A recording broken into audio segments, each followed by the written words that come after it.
Hi, this is Anita with 5 Minutes with Art. There's probably no other artist that has lived that has caused so much controversy or where people have wondered, is he really an artist at all, as Jackson Pollock? And that's because of the fact of the nature and the way of his paintings. But when I look at his paintings, I feel like he's brilliant. He actually was a genius. By some, he's considered a genius, and others are just like, why are we looking at this paint that's being splashed around?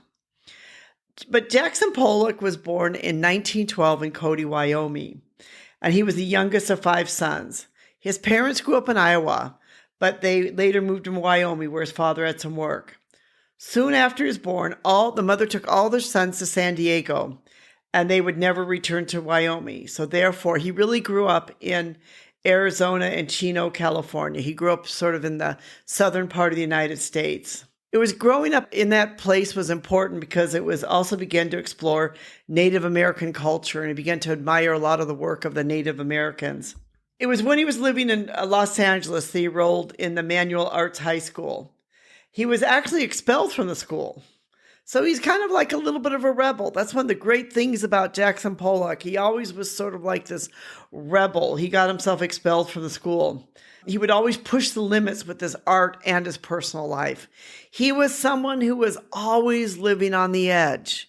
And that's part of what probably made him a brilliant artist, is that he was always willing to create on the edge and live on the edge. His older brother, Charles, was also an artist, and in 1930, he decided to follow his brother to New York City, where they both studied art in the Art Student League. The league was known for its appeal to both amateurs and professional artists.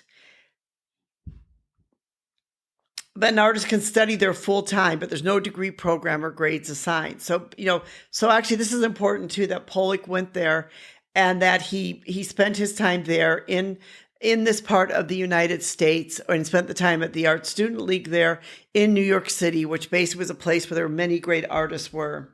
He struggled with alcoholism his entire life. Like I mentioned before, he really was always living on the edge, and he was living on the edge a lot with his alcoholism. And that's one reason why a lot of people say, like, is he really a genius artist, or was he just drunk when he was painting this? We really don't know, because there can be cigarette butts in his paintings. There can be other things in his paintings. We do know that it probably was a little bit of both that was going on. A lot of people said that maybe he was suffering from a bipolar disorder. And part of the reason people have said this is he had this sort of erratic behavior about him. Again, was always, living on the edge, sort of this fast life. We really don't know. He was the one who really invented the drip and liquid paint. And there was a lot of controversy even during his time.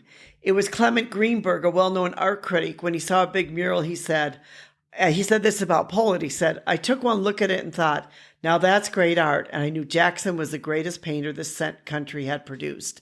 And so that's the way that many people feel about him, is that he really was one of the greatest painters that was ever produced. But that didn't mean that it was all easy for him, because there were a lot of people that thought, what kind of art is this? But it's just sort of like his paint thrown everywhere. But it was really in between 1947 and 1950, he began to gain popularity. His art, people began to see his art and appreciate his art and to understand the art. And they began to see him as one of the greatest living artists in the United States at the time. But, the sad part of this is that he had a very tragic end, and he died in a car crash in 1956. So he really, he had this period of where he became famous. Many people saw him as the greatest artist that ever lived, but at the same time, he died a very tragic life and had a very tragic end, which is really sad because we don't really know what other great things he could have produced if he had lived longer. I've written a blog post called "Who's the American Artist Jackson Pollock, 1912 to 1956. If you'd like to read more, go on and learn more about him and his life, and learn more about who he is as an artist. We'll put a link in the description so that you can be able to do that. I personally am a great fan of Jackson Pollock. The more I've studied his work, the more I love it, the more I see how brilliant it is, layer upon layer of drips. He really has some brilliant works of art.